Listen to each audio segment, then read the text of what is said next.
This is a painting I done for the Shag Harbour incident. That was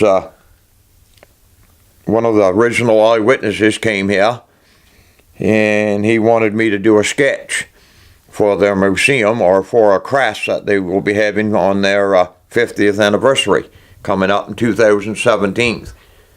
So I done him the sketch, but I said I'd also do a little painting of the same thing as I had on the sketch for him. Then I was going to donate it to the museum. So this is what he, being an eyewitness on October the 4th, 1967, this would be the day after, October the 5th, 1967, when the Coast Guard 101 went to investigate this with divers on board, and one of the fishing boats from Shag Harbour.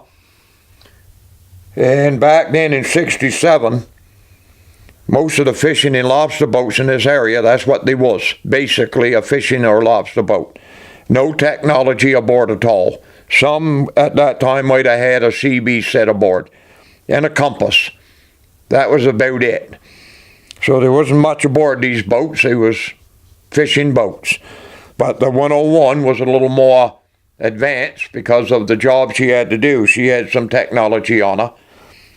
So they had the divers in the water, and they went to the spot where the foam was on the water, and they got the diver buoy out to protect the divers from any vessels being around.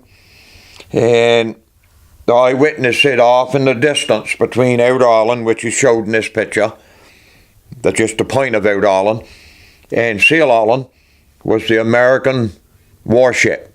But she stayed way off, tried to not make herself look too visible.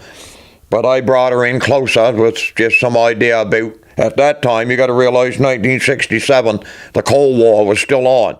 So this warship would have been armed to the teeth with missiles, anti-aircraft guns, the whole deal. Helicopter on the stern. But this is basically just depicting what happened the morning after, October the 5th, 1967, when they went to investigate this.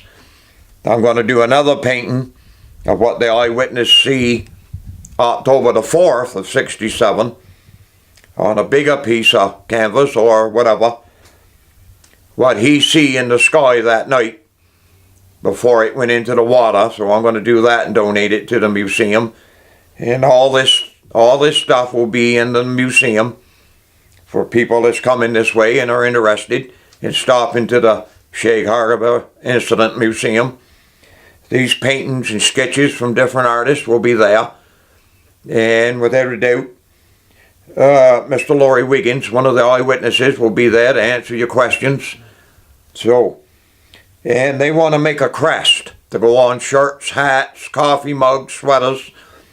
So maybe this one might even be picked to be that logo for the Shag Harbour UFO Museum or Shag Harbour Incident Museum, whatever they're going to call it. But basically, just showing what was going on the morning after this, whatever it was seen.